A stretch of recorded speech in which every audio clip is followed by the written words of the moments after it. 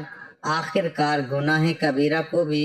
گناہ کبیرہ بنا دیتا ہے۔ گناہ کی نفرت ختم ہو جاتی ہے اور وہ لوگوں کی موجودگی میں بے باک و برملا ارتکاب معصیت کرتا ہے، بلکہ اپنے گناہوں کو فخر و غرور کے ساتھ بیان کرتا ہے۔ گناہوں کو اسی طرح کھلم کھلا کرنے والوں کے لیے زبان رسالت سے سنگین وعید ہے۔ حضرت ابو ہریرہ بیان کرتے ہیں کہ نبی صلی اللہ علیہ وسلم نے فرمایا، میری تمام امت کو معاف کر دیا جائے گا سوائے گناہوں کو کھلم کھلا کرنے والوں کے، اور گناہوں کو کھلم کھلا کرنے میں یہ بھی شامل ہے کہ ایک شخص رات کو کوئی گناہ کا کام کرے اور اس کے باوجود جو کہ اللہ نے اس کے گناہ کو چھپا دیا ہے، مگر صبح ہونے پر وہ کہنے لگے کہ اے فلاں، میں نے کل رات فلاں برا کام کیا تھا، رات گزر گئی تھی اور اس کے رب نے اس کے گناہ چھپائے رکھا، لیکن جب صبح ہوئی وہ خود